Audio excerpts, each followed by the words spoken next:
Physical AI is a relatively new term with really the age of AI combining with robotics. Welcome to Radio Davos, the podcast from the World Economic Forum that looks at the biggest challenges and how we might solve them. This week, artificial intelligence. It's all virtual, right? Have you ever heard of physical AI? So it's automation that can think on its feet. It's really taking artificial intelligence into the physical world. Robots have been around in factories helping us make goods for decades. So what difference will it make now that they're smart robots? We have estimated that physical AI can automate 50% more tasks than traditional robots. My expectation is that we move towards largely self-controlled autonomous factories of the future, and by 2050, roughly 70% of all global manufacturing operations are largely autonomous. That's in the future, but physical AI is happening now. We hear from the head of robotics at Amazon on how robots are working among a human workforce, and we hear where he got some of his inspiration. I loved R2-D2. I love Star Wars. I was very inspired by awesome robots that were out there. And with the annual meeting in Davos on the horizon, you can imagine that physical AI will be among the talking points. I think a lot of the discussion at Davos is how do you unpack the power of AI and its impact on your business, on the planet, on people. Follow Radio Davos wherever you get podcasts or visit wef.ch/podcasts. I'm Robin Pomeroy at the World Economic Forum, and with this look at smart robots, Physical AI in action. this is Radio Davos. Welcome to Radio Davos, where this week we're talking about physical artificial intelligence. Later in the episode, we'll hear from the head of robotics at Amazon and from an expert on the issue at the Boston Consulting Group. But before we hear those, I'm joined by a co-host. She's a colleague of mine. We're joining up by the wonders of the internet between Switzerland and the west coast of the US. It's Kiva Allgood, who's head of the Center for Advanced Manufacturing and Supply Chains at the World Economic Forum. How are you, Kiva? I am wonderful. Yes, we're watching the sun set by you and the sunrise by me. It's awesome. Yeah, exactly. It's not quite setting yet, but it's that time of year where we've got a few minutes left of the day, I think. Brilliant to have you. Thanks for joining us early in the morning in San Francisco. This is a question I think I asked both of the people I've already interviewed. The ones I mentioned we'll be hearing later. But the question I always ask them is, what is physical AI? Because it's a phrase I hadn't heard before. I think you mentioned we should probably do a podcast about it. From my point of view, you can think of physical AI as having, kind of three system types. You've got rules and learning and context, and they often work together, not separately. So if you take a factory robot on an assembly line, it starts with rule-based precision, right? It's the if this, then that logic that ensures that every bolt is tightened exactly right. But this robot isn't blind anymore. That's the beautiful part about physical AI. It's constantly watching and listening through cameras and sensors. And if something unexpected happens, say a part is missing or that bolt isn't tight enough or a human steps in its place, it doesn't freeze, it just shifts gears. It, changes the context. So that's based reasoning, and it's interpreting what's going on and deciding how to adapt safely and intelligently. And then the last piece, because I remember there's three types, there's rules, learning, and context. Once the situation is resolved, it goes back to doing its routine. It goes back to just tightening the bolts. So in other words, today's robots don't just follow instructions. They understand what's happening around them. They adjust in real time. And that's physical AI in action. So it's automation that can think on its feet. It's really taking artificial intelligence into the physical world. You run the Center for Advanced Manufacturing and Supply Chains. I guess this is the area where we're seeing AI go physical first. In the future, we'll all have I believe these are already available, actually. I was listening to the Hard Fought podcast the other day, and they were talking about humanoid butlers. I must admit, it's never appealed to me, but people are working on them. They will be available even in months. I don't think they're very good yet from what they were saying. But what does work very, very well is in the manufacturing sector, in the sector that you're in. Yeah, no, real world adoption is happening now. So, we get the benefit of walking hundreds of factories every single year across the team. And, we get to see the best of the best. So it's not speculative. If you think about Amazon, Foxconn, these are lighthouse manufacturers as part of our global lighthouse network. And they're already deploying physical AI at scale. with measurable productivity, safety, and time to value improvements. I think those last couple words are super important. Yes, robots are cool.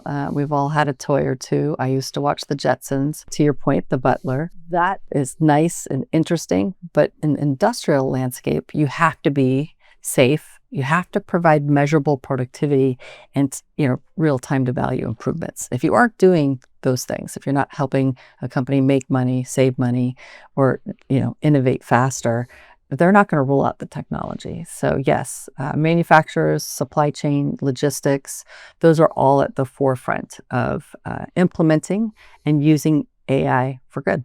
Okay, shall we hear the first of our 2 interviews today? Could you tell us who is Daniel Kuepper? Yeah, Daniel Kuepper is the managing director and senior partner at BCG. He's at the forefront of robotics. He gets the opportunity, and he and I get to have a lot of conversations that are really super interesting, especially when you think about the topic you just raised, humanoids. But he's out there. He's meeting with all the startups. Has a really interesting point of view, but also super hands-on. So you'll love his insights. Super great guy as well. So from the Boston Consulting Group, this is Daniel Kuepper. And I started by asking Daniel what I started asking you, Kiva, to define physical AI. For me, in the context of manufacturing, physical AI enables robots to perceive, reason, and act in eventually changing environments. And it's all about the convergence of robotic hardware that we know for many years, vision systems or other sensor devices and AI models. So these physical AI systems aren't just traditional dumb robots. They are machines that can learn and adapt, allowing for pivotal shift in automation. So can you give us an idea then? You've obviously got some experience of this. Have you been into factories and seen these things work? How do you describe them to someone who's never seen them? Yeah, look, first of all, I would say there are 2 major benefits coming along. Number one, these systems can do substantially more than traditional robots could ever do. We have estimated that physical AI can automate 50% more tasks than traditional robots could do. And secondly, the automation engineering effort that typically comes along is significantly less than it would have been for traditional robots. 70% fewer engineering hours that are needed to deploy such robotic solutions, thanks to setting up the entire system, include the training of the AI in a virtual environment. In short, the implementation is faster and cheaper, and both the capability of being able to do more on the one hand side and doing it faster and at less cost. So what kind of industry sectors are we talking about? And is it that sectors with existing robotics will replace those or upgrade them to AI robotics? Or is it that whole new sectors will use it? Yes, in parts, that's correct. Think of applications that we weren't able to automate before, like flexible components, textile, for example, fabrics. Yeah, that was a task that we weren't able to automate. Think of tasks with a high variability. I typically differentiate 3 types of robotics that historically evolved. First, rule-based robotics, that is highly deterministic, where every motion is repetitive and predictable. These are the traditional robots, incredibly fast and accurate, but not necessarily very flexible.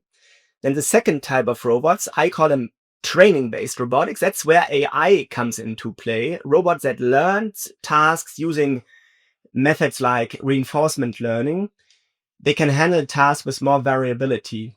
For instance, a robot can be trained to perform adaptive kitting or sorting, where it must respond to slight differences in how parts or packages come down the line. The training of those skills can now be done in virtual environments in which the robot can perform the task thousands of times before it touches the factory floor. So you basically have them trained to the maximum kind of precision, to complex tasks that are non-repetitive, and all what you need for this is compute power. And then the third one is robots capable of understanding the context. So these systems leverage multimodal large transformer models that we all know, from large language models such as ChatGPT. They would include language and vision to act appropriately in unpredictable situations. Think of a robot that can take a new instruction in natural language and execute it in a novel environment without explicit reprogramming. In practice, this could mean a robot that, upon being verbally told to reorganize a shelf of mixed items, can reason out a plan and do it. Do those robots already exist? I mean, they're already doing that? Yes, I mean, these context-based robotics, that is a bit of vision. I mean, it exists in laboratories, it exists in academia, and I argue they're not yet at a level of maturity where we can largely deploy them in industrial settings. Yeah. So ultimately, the goal is to have multi-purpose, eventually even general purpose robotics here. Again, many are experimenting with it. They are not yet at the maturity that we need to run in industrial operations. So which industries do you expect to be the early adopters of that kind of technology? Early adopters will be, as we have seen in the past, electronics companies. It will be certainly also automotive players.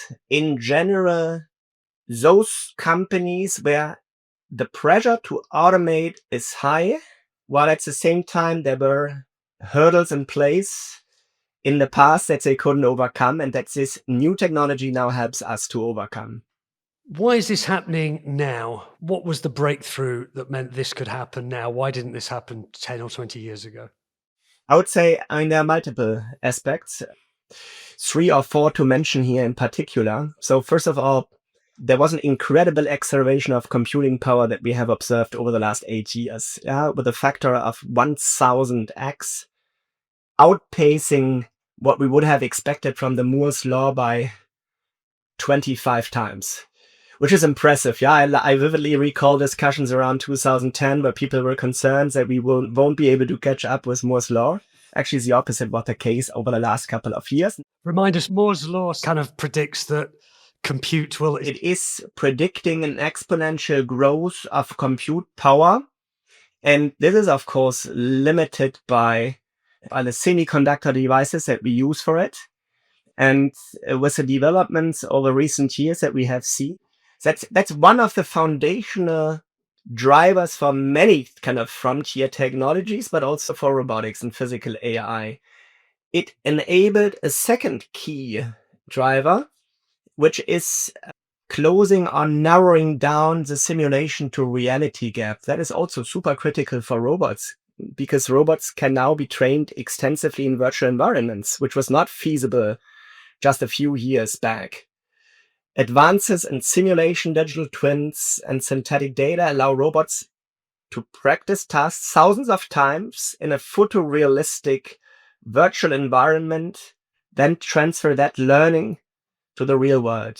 And this dramatically lowers the cost, risk, and time needed to teach robots new skills, even when real data is scarce.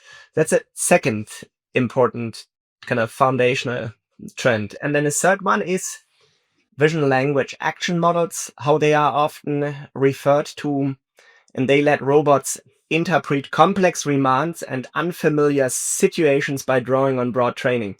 In practice, this enables zero-shot learning. A robot can be given an instruction it's never seen before, like sort these mixed items by size, and figure out how to do it by reasoning with its AI model. So that is ultimately also what I was referring to before as the context-based robotics that are enabled by this key underlying tech evolution. Finally, fourthly, we also have better and cheaper hardware available. So beyond or next to the technical feasibility, also the business case of implementing these technologies is improving. What does it look like when a company adopts this kind of technology? They make a decision, they're going to invest the money, they're going to put physical AI into their factories. What's easy and what's really difficult for them to do that? What are the stumbling blocks they have to overcome? I would argue most manufacturers are experimenting more broadly with AI and also with physical AI in the meantime. However, many of them fail, and there are multiple reasons for this. Number one, there is no clear target picture in place. And for me, that means there is no clear articulation and prioritization of certain robotics use cases along the value that might be created with this. That's one. Then secondly, I would always argue a company needs to draft a holistic target picture. It needs to go beyond just an isolated view on robotics. Ensure efficient layouts to be in place, to make it all work. And there are also virtual workflows that needs to be automated to make it all happening. And with that in place, my expectation is that we move towards largely self-controlled autonomous factories of the future. And by 2050, so by the mid of the century, roughly 70% of all global manufacturing operations are largely autonomous. And not to forget, in order to succeed, and that is maybe then the second bigger theme to answer your question, we also need to put in place some foundations.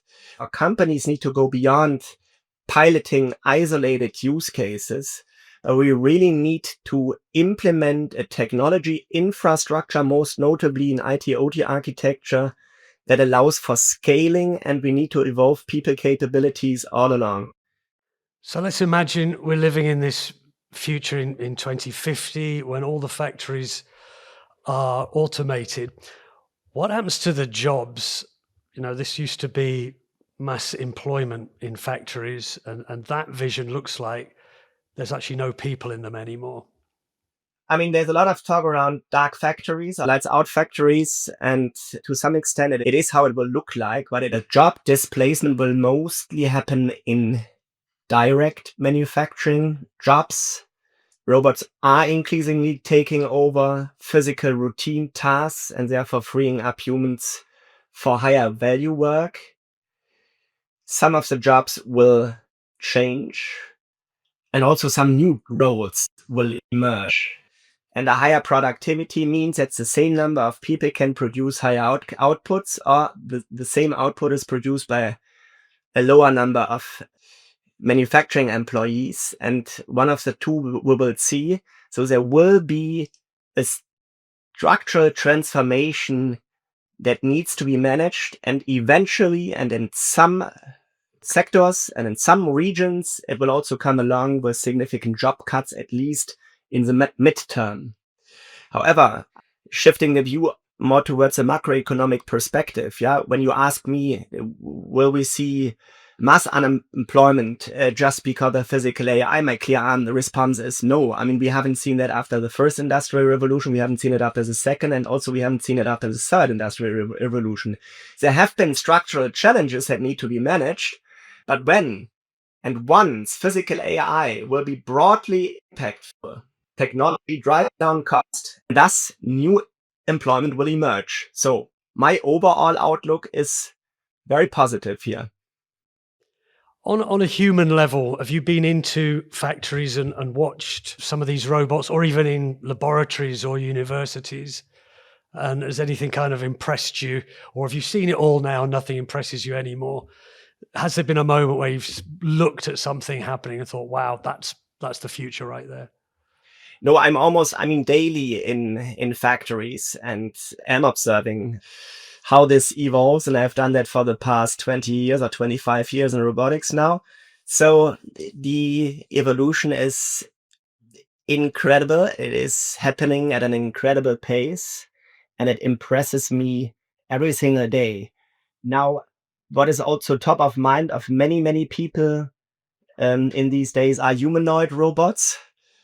I have two simple reasons that make me believe that will be difficult to deploy those in manufacturing environments. Number one, it's about system efficiency and the required invests needed to install such a system in a production environment. There are simpler and more cost-effective ways to organize transport and also manipulation of parts. For example, using affordable wheel-based robotic arms. Since factory floors are typically designed without obstacles or stairs for safety reasons, there's usually no practical need for a humanoid form factor. And the second reason that makes me feel skeptical about humanoids is the need for separation of value creation and logistics. For instance, robotic arms standing idle while a humanoid moves around the factory. In other words, capital costs become unnecessarily high and can be optimized by keeping specialized production robots and logistics robots as distinct systems. What excites me? Yeah, of course, I think we are all excited by general purpose robots. So robots that you can eventually talk to and give a natural language instruction, and then the robot is doing what you have asked him to do. Yeah, so that's definitely exciting. But again, that is currently more in an experiential, more in a research stage.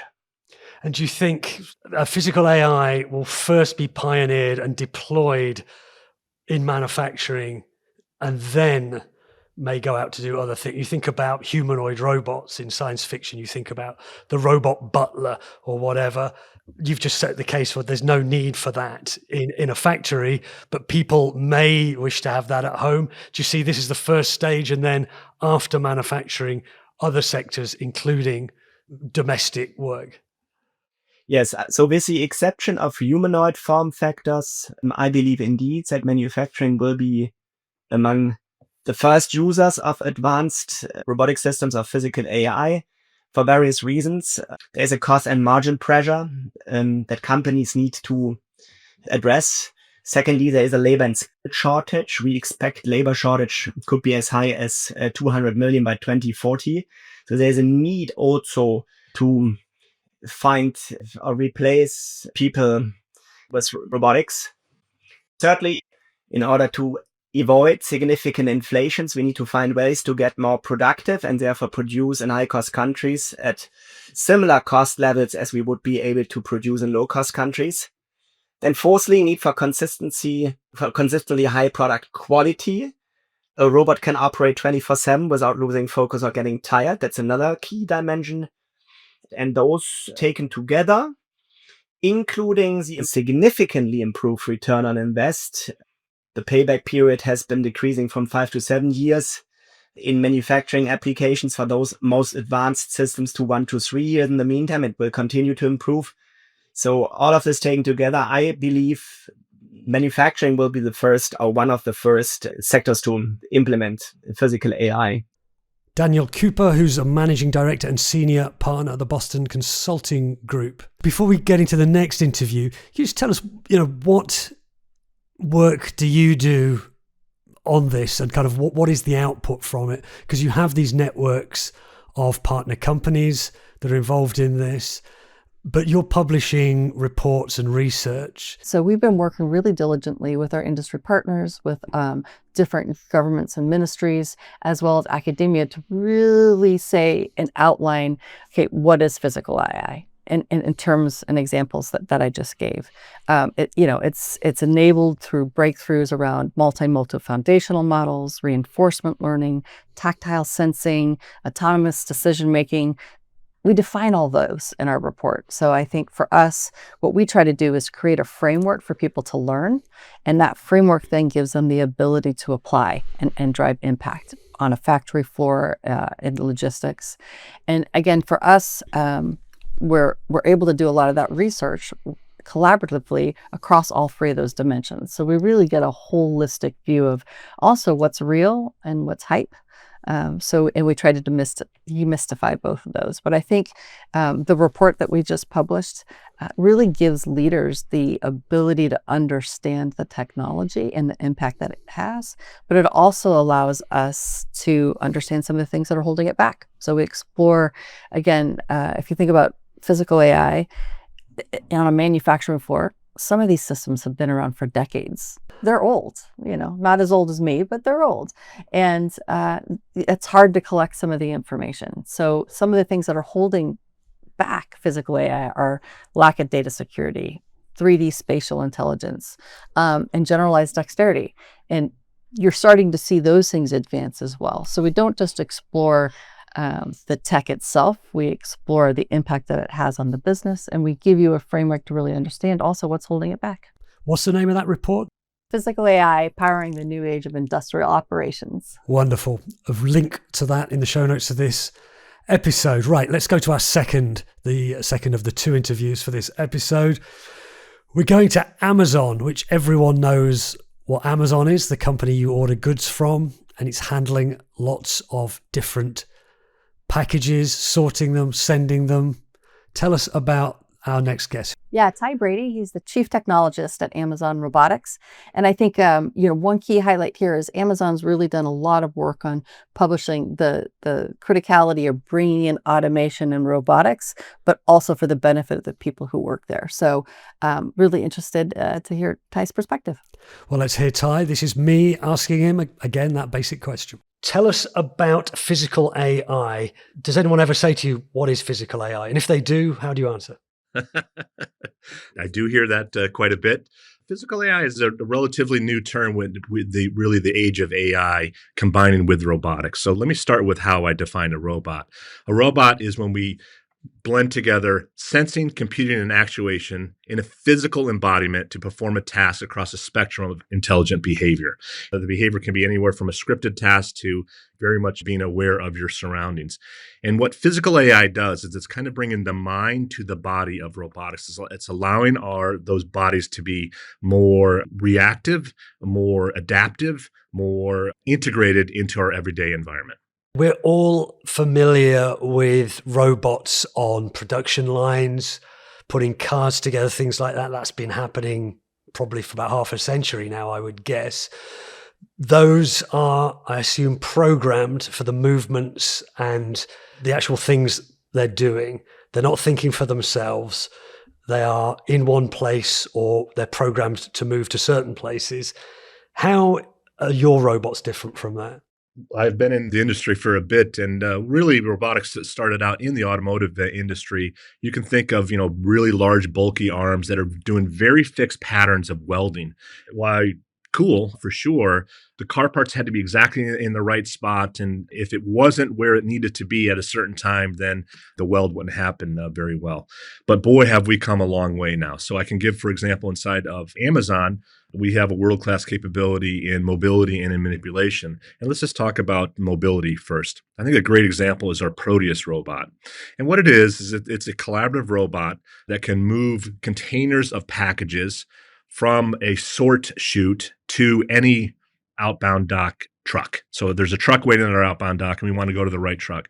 Well, what it does is it picks up this container of goods and it moves it completely around people.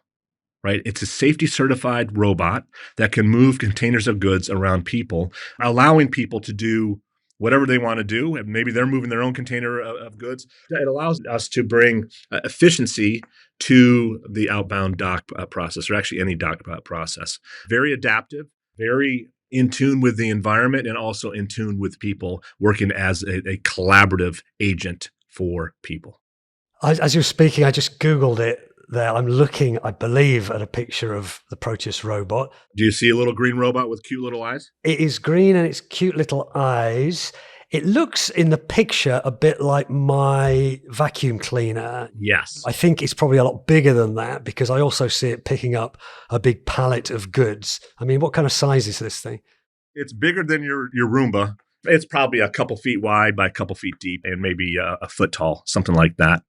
So how does it work? It is picking up something from position A and taking it to position B to get it on a truck to be delivered. How does it know what it's doing? Yeah, so it has a map of the environment, or what the static environment will be. But of course, it's a very dynamic environment. People are moving in that dynamic environment. We put different containers in different spots at different times. That's completely dynamic as well. And what it's doing is it's sensing its environment using a suite of sensors, understanding most importantly where people are and what's the trajectory of people so that it can route its course efficiently to the dock door. Right. But what's really unique about Proteus, and something I'm very proud of the many women and men who built, I would say, an amazing collaborative robot, is let's say we're at a cocktail party and Proteus was one of our guests and it had to go from one side of the room to the other. State of the art today is if there's a bunch of people in front of you, just stop and wait for all the people to get out of the zone, and then finally it'll speed itself back up and do the job. And Proteus actually does this a little differently. What Proteus does is it looks for kind of the direction of people of where they're walking, and it'll slowly make its way from one corner of that cocktail party to the other in a very safe manner. Right. So what it's doing is that like, those eyes are telling people, this is what my intent is. I want to go right. I want to go left. I'm stopped right now. Maybe it can beep its horn at you, make a little sound, blink its eyes, ask for help. It's trying to constantly just make that path across. And it's really neat to see in person. And it's really incredible to see this at scale when you have a couple hundred of these running around in collaboration with our employees. Presumably robots can work through the night and in darkness. There's things machines can do that humans can't do as well. Is that a factor for you at this point? 100%. We want to eliminate every menial, mundane, and repetitive task inside of our fulfillment processes, like bar none. If I can eliminate all those with robotics, we will, and we're working towards that. And we also find that when it comes to especially the repetitive jobs, if we can have a robot do that job, that's better for people. And as a matter of fact, over the past 5 years, since we've really gone heavy inside of our robotics, we have reduced our recordable injury rate by better than 34%. Right. So it really does help. Imagine like instead of having to pick up a 50-pound box and move it from point A to point B, you can have a robot do that. Right. That's the goal we are after, is that we want to blend and complement human capability with our machines. I've heard about a robot also called Sparrow. Is that something you're involved in? What can you tell me about that one? Yeah, so Sparrow. So you're getting into our aviary set of robots here with Sparrow and Robin and Cardinal. Sparrow is a picking robot, right? Our strategy is actually very straightforward. We aim to have a world-class capability in 6 areas: mobility and movement, in storage, in sortation, in perception, and also in pack. And Sparrow represents one of our manipulation robots. And what it does is that it can pick up what we call an ASIN, or this is a SKU or an object, right? A particular object type. And it can move and consolidate those into bins. Right? A very straightforward task. But when you have more than 400 million plus different objects in your inventory, this can be difficult. Right? So what Sparrow does, it's constantly doing a consolidation task, right? So you can imagine we have 2 bins, and if they're half full, the best state, of course, is we want to have one bin completely full and the other bin empty, right? Because then you can put more goods into the empty bin. And what Sparrow is doing is it's actually consolidating and bringing those items to make more full bins, picking up a huge variety of objects. It's quite the task. It's at a world-class level given the variety of objects that we have to pick up. Can it see? It's got cameras looking at things. Are there other clever ways that it can perceive? Yeah, there's a lot of cleverness that our team has put in. So the first is that we have an end effector that is an Amazon-developed end effector that has various suction cups that we can deploy this array of suction cups on demand, depending on the size and the shape of the object, in order to help pick up that object. Once we pick the object up, we're also perceiving the object. If we haven't seen that object before, we actually do a scan and we get a model of the object and learn the technique of how we picked it up. That gets propagated to all the other picking robots that we have inside of Amazon. We're trying to then identify that object. Of course, if there's a barcode, we have scanners that can pick up that barcode pretty quickly, but not everything. Like when you go to the grocery store and you're starting to scan your object across the scanner, sometimes it gets a little wonky because you can't quite find the barcode. We have other techniques as well, what we call multimodal ID, where we'll actually look at the size and the shape of the object. We'll read text. We'll look at color, in addition to trying to find that barcode in order to identify the object. By the way, that's AI, right? Or we're using tons and tons of AI on top of that in order to perceive and to identify these objects. Talk us through the history a bit of this, and when did you have breakthrough moments?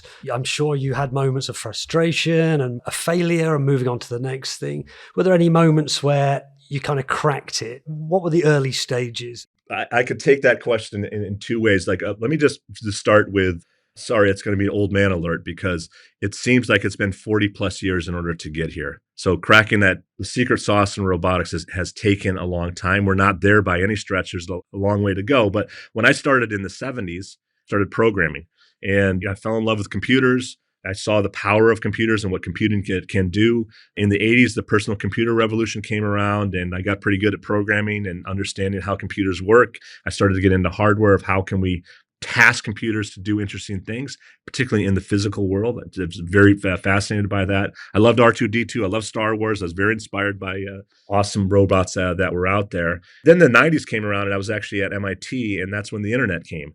And the internet allowed us to share our learnings with each other and allow us to be better roboticists by building a community, particularly around software, of how can we task these computers to do interesting things. So, okay, so now we're starting to get the semblance of, I would say, robotics to do useful tasks, right? In the 2000s, of course, we have the kind of the birth of the autonomous car, and sensors and actuators are now coming onto the scene at a much lower cost point than they've ever been. So now the body's actually getting a little bit better, and now we can, let's say, have a little bit more utility, but the adaptive nature of our robots was not quite there. Enter the 10s, where we're seeing, this rise of AI, and machine learning, of course, is becoming very mature. And things start to happen. I joined Amazon in 2015. And when I joined, we just really had our mobile fleet, what we call Hercules. And this is the world's first goods to person fulfillment system. And what that robot would do is it simply move these pods of goods on demand to a station. And it was revolutionary, right? It was revolutionary for two reasons. One is that it changed the entire process path. Instead of a person going out with a cart and picking items into the cart and going up to the next long aisleway and picking items and walking many, many long distances to fulfill the goods can actually come to a person, right? So that was very efficient in terms of time and in terms of distance. And we can also store about 40% more goods in the same footprint as compared to a manual building. So that was the one part, the cool part of robotics, which is the utility of it.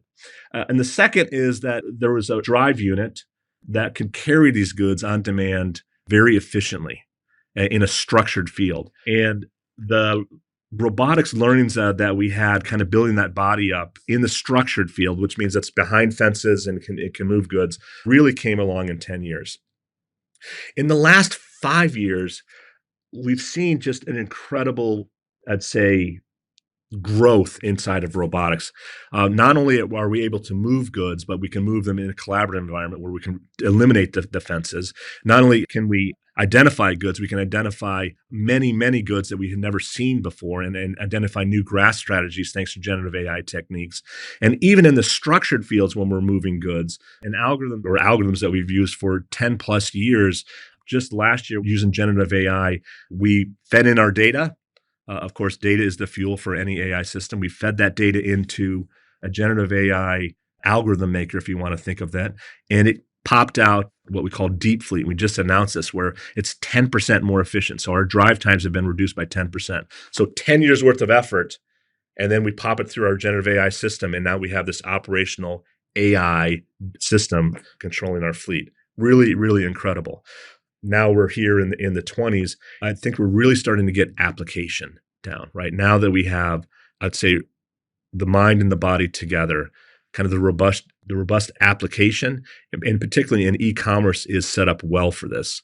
And the growth that we've seen inside of Amazon has been incredible, right? We've created hundreds of thousands of new jobs. We've created new job types, and we have really expanded our portfolio of robotics to help our employees deliver on their tasks. It's so complex what you've built there. The hardware, the software, AI, which, for casual use of AI, it has its quirks and does things unexpectedly. That must have happened to you along the way. Do you remember any moments where, or was it just, the nuts and bolts that weren't working? Where were the bits where you were banging your head against the wall saying, we're never going to solve this problem? Yeah, well, it's constant iteration, right? So the manipulation problem is a really, really hard problem. It's almost a holy grail inside of robotics. In Amazon fashion, we don't just take on a couple hundred different parts, or even 1,000, or even 10,000. We're taking on millions and millions of different objects, and there's so much that you take for granted. For example, if you just picked up like a cup of water, there's so much that you just take for granted. Like, how hard can it be? Right? But people have a model of what this is: a cup of water, about what the weight should be, how hard should I be gripping it, how many fingers should I be using, is it slipping out of my hand or not? And to get that in a robotic system is actually a really, really hard job. So we started that good 10 years ago, really on our manipulation strategy of could we pick up objects in a way that doesn't damage the object, in a way that we can identify the object quickly, and in a way that is also learnable by our other machines. And I'll tell you, when we first started, it was a very hard job. And the ironic part is and it still continues to be one of the hardest things to pick up are books. And that's how Amazon actually started. We started with books. Why are they so difficult? Yeah, well, if a book has a sleeve around it, a little protective sleeve, and if you pick it up by a cover, you can see the sleeve is just going to rip off and the book will fall. Now we damage the corner, and we're not going to sell that. Of course, we want everything to be perfect for our customer, right? When you pick up a book, if you pick it up by the corners itself, like you want to pick it up on the binding side or the paper side. If you pick it up by the paper side, you could damage the paper side, right? You don't want to do any damage on top of it. It's really hard. So now we think about grasping strategy, the manipulation strategies that do not involve suction, right? So pinchers, in particular tactile feedback. So we actually just announced a system we call Vulcan. That's our first robot that has a sense of touch. And touch is a really, really awesome feature to bring to robotics. We take it for granted as people, but the capabilities, tactile sensing sensors have not been there. So when we first started, like, can you even do this without a sense of touch? We were definitely banging our heads against the wall. But what we did is we helped invent a sense of touch in robotics. I haven't asked you about the human-computer interface. How do humans communicate with these, and how might that happen in the future? Could I walk up to a robot and say, go and pick up that thing over there?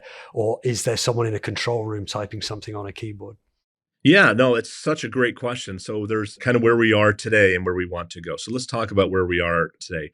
We have programmed our robots to be in the human environment and to be very much aware of what people want to do. People are the lead dancer. We follow what they want to do. Our machines kind of clue into the human cues that someone will give. For example, if you're walking and you have your back to the robot and you're going to take a left, we want to know that you're going to take a left so that we can go right and avoid you.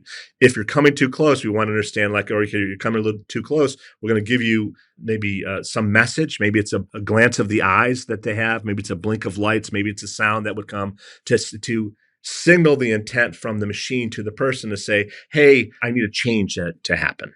But it's also, I think, imperative that we design our machines to be more understandable by people, right? So for people to really understand what's the intent of this machine, how can I use it in a manner that benefits me, and how can it be a partner to me? And I think the work that we've done inside of Amazon speaks for itself in that we work relentlessly to simplify our machines. We have a tendency inside of robotics, for sure, to overcomplicate things, make things harder than they need to be. It's kind of like the Mark Twain. If I had more time, I'd give you a one-page summary here. I'd give you a one-page letter. That's what we do at least inside of Amazon robotics, is that we convince ourselves that it works in the lab, and then we gather our employee feedback of how could this work better, like all the way from the screen design to how it looks until how it operates and how it behaves in the actual environment. We take that back in and we iterate our designs in order to make it more simple to use, because if it's simple to use and it has true utility, then you use it more. And when you use it more, then we get a better design and we get more productivity, and we actually continually enhance the environment for our employees in terms of safety. So that's kind of where we are. Now, where are we going? Absolutely. Anything that is natural for you, whether it's going to be voice, and we have amazing devices inside of Amazon with Alexa that can bring in voice commands, at will, to understand the intent of a person. Could you take this box and move it over to the corner for me while I go do this other task? There's a lot in that statement. Which box are we talking about? Which corner do we want to go? But it's amazing how people naturally understand the context of which that directive was given. So I can see us using our AI systems, understanding more of the context and the environment of how that command was given in order to do the task for a person, for sure. Even more body language as well. Like you can point, you can use your hands and point and show where you want things to be. You could teach as well. Like this is how I want the task to be done. These are all things that we're looking at inside of Amazon Robotics and are very bullish on because they extend human capability. Ty Brady is the chief technologist at Amazon Robotics. Kiva, Ty was talking there about robots that are perfectly comfortable in an environment where there's people walking around on the shop floor, the warehouse floor, and it can navigate, these robots can navigate their way around them. I believe your report looks into that kind of technology. Indeed, it does. Super exciting times in the sense that we're crossing a threshold where intelligence isn't confined to screens and servers anymore, right? It's actually stepping into the real world. So physical AI is turning machinery into collaborators. So you're starting to see that human-to-machine connection. And that's super important. It's now intelligent enough, as I mentioned earlier, to see its surrounding by listening with cameras and perception and have context-based reasoning and interpret what's going on. And that interpretation allows it to really collaborate with the human in a more effective way. You use the phrase, I think, unstructured environment. Is that the buzz phrase for this? Yeah, I mean, fundamentally what that means is the robot isn't, anchored to the ground necessarily, or things can move in front of it. We've had automated guided vehicles in factories for quite a long time. They, typically follow a certain path, similar to a Waymo now. It has enough perception, and Waymo is an autonomous vehicle. So if you haven't had a chance, yeah, for those of us who don't live in San Francisco, yeah, yes, fantastic, highly recommended. It's kind of like a highlight of coming to the city, but there's no driver, and they actually do a better job than humans do because they're fully paying attention. And in this case, robots are the same. So in an unstructured environment, what we really talk about in the report is the technology shift from the standpoint of you now have advances in perception, decision-making, and dexterity that allow the robots to work around the operators. And they operate in variable, like we talked about, unstructured, which means that it can change. You can have a pallet someplace that you didn't have a pallet before. You can have a forklift that's moved and now it's in the way of the robot, or high mix environments where you've got a combination of all of those things. An unstructured environment is also outside. So you're thinking about, mines and places where you've got lots of different types of equipment. This all sounds marvelous. Of course, one potential downside is the disappearance of jobs. These people used to be employed to do this. So I'm sure you're thinking about that a lot in the work you're doing. What have you drawn any conclusions? No conclusions, but what I do think is there's the hype and there's the reality. The reality is that the technology is helping to create new types of jobs. We have a huge job gap today, and people who want to work in manufacturing and logistics, depending upon the report you'd like to read, if you fast forward to 2030, that gap is predicted to be over 10 million. The human side, is important, but it's creating new shifts in those roles and the perception of those shifts. So you now have robot supervisors, you have AI trainers, you have system optimizers. They are getting to know and engage with the technology in a new way. So the technology demands, an investment in skills, an investment in safety and human-machine collaboration. So what we've also found through our Global Lighthouse Network. Just remind us, what is the Global Lighthouse Network? Yeah, Global Lighthouse Network is a peer community that really celebrates and awards the best manufacturing sites in the world. The premier, global kind of community for the best of the best in manufacturing. What we've learned through the last 8 years of use cases and deep study is that when you invest in the people and the skilling of those people, as much as you do the technology, your productivity improves. So it's not just about getting the latest and greatest technology on the shop floor or in the logistics or the warehouse. It's also making sure that you're investing in the human side. You're creating depth and breadth in the humans that are helping those robots learn. I guess the next time we'll meet Kiva will be in Davos at the annual meeting of the World Economic Forum. Last year, everyone was talking about AI. I think that's been the case for 2 or 3 years now. What's going to be the AI topic of conversation that everyone will be talking about in January, do you think? Well, I think we go through these cycles on all topics. I've been in the space for a long time. It used to be IoT, Internet of Things, and it was the industrial Internet of Things. Now all of those things are merging. I do think AI is the new user interface.